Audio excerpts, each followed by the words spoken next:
نلتمس لنا عبد العظيم دانفو من الصف الخامس يلقي خطبته حول موضوع شكر المنعم وشكر النعم.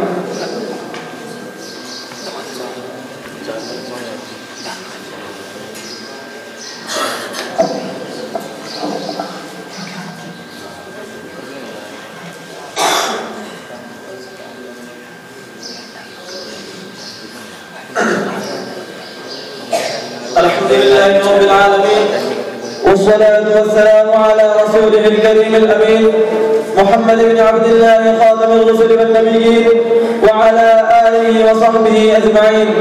أما بعد، سعادة رئيس الاحتفال المفضل وإخواني في الله، السلام عليكم ورحمة الله وبركاته. يسعدني أن أكون معكم في هذا اللقاء الكريم متحدثا عن موضوع شكر المنعم أعظم عبادة. أيها الكرماء، إن الشكر لنعمة مهما كانت النعمة من أعلى المقامات، والشكر يكون باللسان والقلب والجوارح. الشاكرون هم المخصوصون بفضله تعالى، وهم الذين لا يعذبون يوم القيامة. يحب الله تعالى أن يرى أثر نعمته على عباده، فالشكر يكون باللسان والقلب والجوارح. الشاكرون هم المخصوصون بفضله تعالى، وهم الذين لا يعذبون يوم القيامة. يحب الله تعالى أن يرى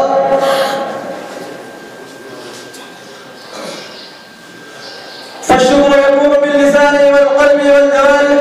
الشاكرون هم المخصوصون بفضله تعالى، وهم الذين لا يعذبون يوم القيامة. يحب الله تعالى أن يرى أثر نعمته على عباده، فالشكر من أعلى المنازل وأرقى المقامات، وهو نصف الإيمان.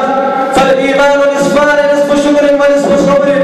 فالشكر هو الاعتراف بنعمة المنعم على وجه الخضوع، الثناء على المنعم بذكر إنعامه وإحسانه.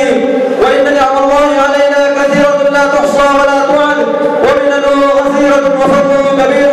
فكم من خير أعطانا الله تعالى، وكم من معروف منحنا، وكم من بلية دفعها، وكم من نعمة ردها، وكم من مريض شفاه وعافاه. ولكن قليلا ما يقول العبد الحمد لله، بل نجده يشكر الله عز وجل ويجحد نعمه، وقليل من عباده الشكور. وقد امر الله عز وجل بعباده فاذكروني اذكركم واشكروا لي ولا تكفرون. وقال تعالى ان اشكر لي ولوالديك الي المصير. ان الله تعالى لا يعذب الشاكرين من عباده، فقال تعالى ما يفعل الله بعذابكم ان شكرتم وامنتم.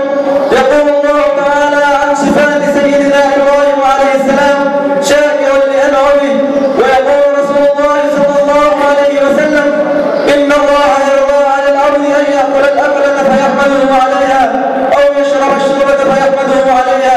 رواه مسلم.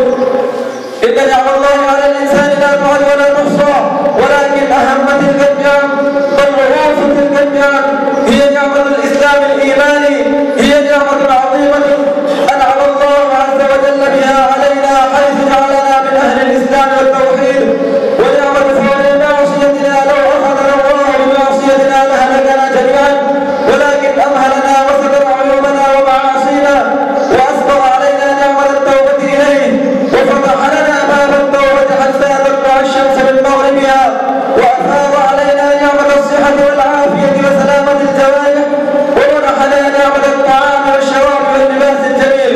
فعلينا نحن المسلمين ان نشكر الله تعالى حق الشكر، ومن اداء الشكر ترك المعاصي والذنوب.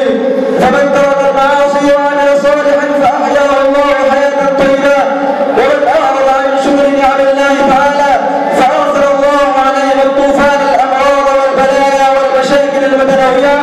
فلينظر الانسان اي عمل يختار الشكر بالكفر، فيجب على الانسان المسلم ان يختار الشكر والصدق والعمل. ومهما بالغ الانسان في شكر الله تعالى لن يوفى حق نعمه واحده من نعم الله تعالى. ندعو الله تعالى ان يجعلنا من الشاكرين والساجدين والقانتين والباكين والراكعين. اللهم اعنا على ذكرك وشكرك وحسن عبادتك. والسلام عليكم.